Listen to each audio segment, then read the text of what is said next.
Hekima itakusaidia kujua mahali pa kuwaweka watu. The people you accommodate in your life, the people that you choose them as friends, wanaweza kukupaint wewe in a very wrong color, not because you have wrong colors. Na niwaambie kitu, sio watu wote wanaoyasemaga mambo yako wewe unakuwa umewaambia. Wewe unaweza ukawa watu unaongea na simu, ila unaongea na simu mbele ya mbea. Kwisha. Wewe inawezekana unamwambia mtu kama tu taarifa, sio kwamba akaseme mahali. Tayari. This is 2024 my friend, and it's all about to end. Utachoka haraka. Unapigana vita vingi mno, unapigana vita na watu wengi mno. Yaani wewe kila mtu adui yako. Wewe una shida. Muendee Mungu, mwambie Mungu nisaidie hekima. Nipe mimi namna ya kuyaendea maisha yangu. Nikiamka asubuhi nipe mimi. Daudi mbona aliomba weka mngojezi mdomoni mwangu, mimi naongea sana.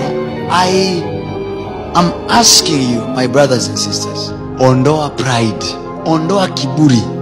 Mruhusu Mungu akutengeneze. Hamnaga maskini jeuri.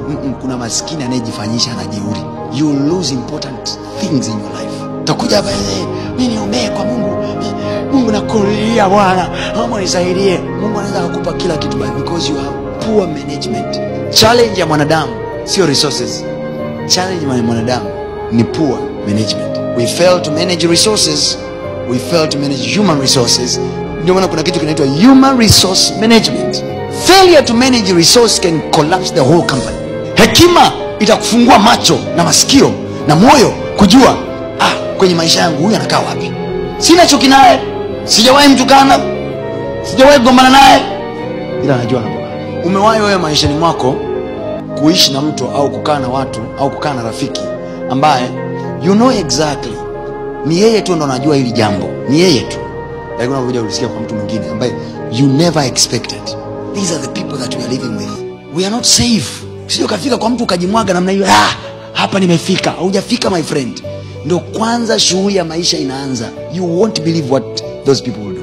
Ask wisdom. Kwa nani nifunguke mpaka wapi? Wengine ni watumishi wa Mungu kabisa. Umeenda kwao ili uwafungukie, na akili zenu za kivivu na ujinga wa kujifanya kwamba I need to vent. Vent my foot. You vent when you done venting. The ventilation. Vent. Vent si kuongea tu. Kaventie mstuni. Nimekuja. Jeni ameniumiza moyo Bwana, nisaidie. Nimekuja Yesu. Jioni kakata kidole changu cha mkono wa kushoto ninavyokuambia. Kiukweli hautafuti kuventi. Unachotafuta wewe ni public sympathy. Kwamba watu wa sympathize na wewe. Haiseni mbaya sana. Yaani ndo amekufanyia hivyo. Na nikuambie sasa, ukimaliza kuwaventia, wanazunguka mlango wa nyuma wanafuata fulani amekuja kutuambia ulimfanyia hivi na hivi. Hivi ni kweli? Kesho na kesho kutwa yule uliyemventia kwa watu unamhitaji. Umemharibu wewe mwenyewe. Respect people for God's sake.